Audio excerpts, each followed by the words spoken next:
안녕하세요. 책 좋아요의 조작가입니다. 오늘 소개해드릴 책은 클레이 키건의 너무 늦은 시간입니다. 다산책방에서 출간이 되었고요. 소설집 안에는 3편의 단편이 들어있습니다. 남녀가 주인공이라는 공통점이 있고 섬세하면서 또 직설적이고 다소 거친 상황에서 그들의 관계성을 보여준다는 점에서 한 번쯤 읽어보면 좋을 것 같습니다. 오늘 이 시간에는 너무 늦은 시간에 대해 살펴보도록 하겠습니다. 카올과 사비는 결혼 얘기가 나오면서 동거를 시작하게 되는데요. 두 사람은 서로의 생각과 취향이 여러모로 다르다는 걸 알게 되죠. 카올은 다정함에 좀 인색한 사람이었는데요.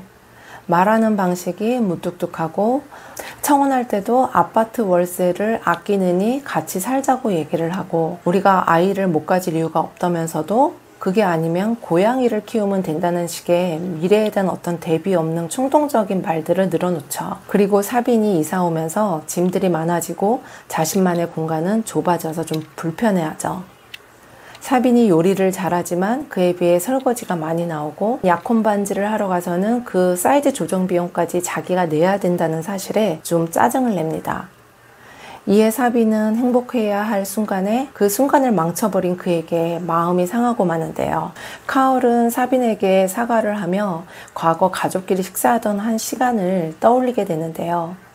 그때 동생이 장난으로 어머니가 앉던 식탁 의자를 빼는 바람에 어머니가 넘어진 적이 있었습니다. 하지만 그 당시 아버지 두 아들은 그 광경을 보고 그냥 웃고만 있었던 것이죠. 카올은 자신의 모습을 돌아보며 그때 그런 아버지의 태도를 그대로 답습하고 있는 건 아닌가 생각을 하게 됩니다. 하지만 반성은 없이 그냥 지나가게 되죠. 사비는 삶에서 드는 비용에 대해 카올과 매번 부딪히게 됩니다. 그리고 맥킨이 자신이 요리를 하는데도 고맙다는 말은커녕 아일랜드 남자는 원래 다 그렇다고 하면서 자신의 문제로 여기지 않고 사회의 어떤 관습적인 것으로 치부하면서 넘어가는 것에 대해 실망하게 되죠. 그리고 두 사람은 여성 혐오에 대한 서로 다른 생각을 직설적으로 표현하면서 결국 헤어지게 됩니다. 사실 이 이야기는 남녀가 결혼을 앞두고 시행착오 끝에 이별을 택한다는 그런 이야기처럼 보일지도 모르지만 그 배경에는 아일랜드의 여성 인권에 대한 이야기가 있습니다.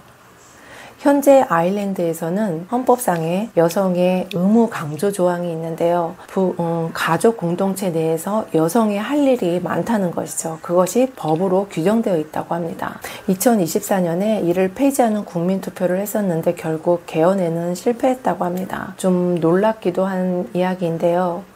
이러한 배경을 이해한다면 카올의 가부장적인 생각과 여성에 대한 삐딱한 시선이 개인의 문제에 그치지 않고 사회적인 문제로 의식하려는 작가의 의도가 있지 않았나 싶습니다. 프랑스인인 사빈을 등장시켜서 여성 인권의 최고 수준인 프랑스와 아일랜드를 더 대비되게 보여주기 위한 하나의 장치가 아니었을까 하는 생각이 듭니다. 도입부에 이런 문장이 있습니다.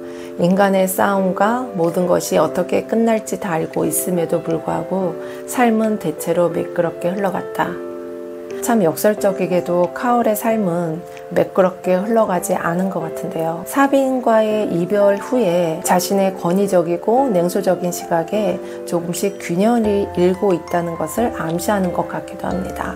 이것으로서 오늘 리뷰를 마치겠습니다.